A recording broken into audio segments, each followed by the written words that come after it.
Japan में laziness को जज नहीं किया जाता, इसे एक इलनेस माना जाता है और इसको ठीक करने के 7 तरीके अपनाते हैं जापानीज लोग। Rule number 1, kaizen. इसका मतलब है कि आपको सिर्फ 1 मिनट देने हैं किसी चीज को अगर आप अपनी लाइफ में उस हैबिट को शामिल करना चाहते हैं। एग्जाम्पल के लिए, अगर आपको एक्सरसाइज की आदत में जाना है तो एक ही दिन में 100 पुशअप्स ना करके आज आप सिर्फ 1 पुशअप्स या 10 पुशअप्स से स्टार्ट कर सकते हैं। हार्वर्ड यूनिवर्सिटी की रिसर्च ने बताया है कि ये टाइनी हैबिट्स वक्त के साथ कंपाउंड होती हैं और आपके जीवन में गहरा प्रभाव डालती है। Rule number 2, Ikigai.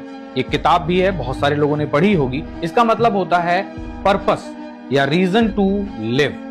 जापान में लोग ये नहीं पूछते कि आप करते क्या हैं, लोग आपसे पूछते हैं कि आपके जीने का रीजन क्या है। जिस इंसान का जीवन में वाई क्लियर होता है या पर्पस क्लियर होता है, उसे कंसिस्टेंट रहने में या डिसिप्लिन रहने में कोई प्रॉब्लम नहीं आती है। टफ से टफ टास्क जो होते हैं ना, बहुत इजी लगते हैं, एकदम मक्खन जैसे भाई साहब। रूल नंबर 3, हारा हाचिबू। इसका मतलब है आपको अपनी भूख का सिर्फ 80% खाना खाना है। ओवर ईटिंग आपके फोकस को बर्बाद करता है, आपकी ड्राइव को बर्बाद करता है, आपके इमोशनल कंट्रोल को बर्बाद करता है। जब आपका पेट भरने वाला हो उसी समय रुक जाएं और दिमाग में बोलें हारा हाचिबू। रिसर्च बताती है कि जो लोग कम खाना खाते हैं उनका ब्रेन ज्यादा क्लियर रहता है और वो लंबे समय तक फोकस रह पाते हैं। लेजीनेस है क्या भाई साहब? Physical overload. रूल नंबर 4, सेरी एंड सैटन। इसका मतलब है एकदम क्लियर एंड साफ जगह पर रहना है आपको। एक मेसी रूम सिर्फ नॉइजी माइंड क्रिएट कर सकता है और कुछ नहीं। जितना आपका रूम साफ रहेगा उतना ही कम लेजी फील करेंगे आप। Rule number 5,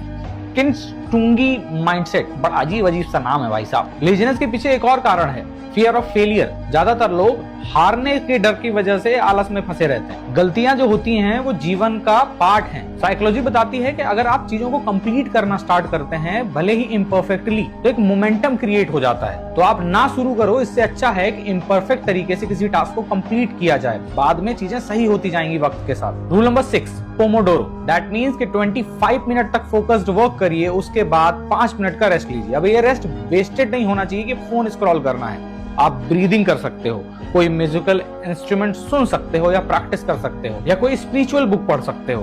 that how your brain will understand the cycle. And the rule number 7, most powerful rule, that is called wabi sabi. ज्यादातर लोग परफेक्शन के चक्कर में कभी शुरू ही नहीं करते अपनी लाइफ में। स्टार्ट करना जरूरी है ब्रो, इम्परफेक्ट तरीके से शुरू करो। अगर आप परफेक्शन का इंतजार करोगे तो जिंदगी बीत जाएगी। आज का दिन चला गया, कल का भी जाएगा, परसों का भी जाएगा और इस तरह से पूरी लाइफ बीत जाएगी।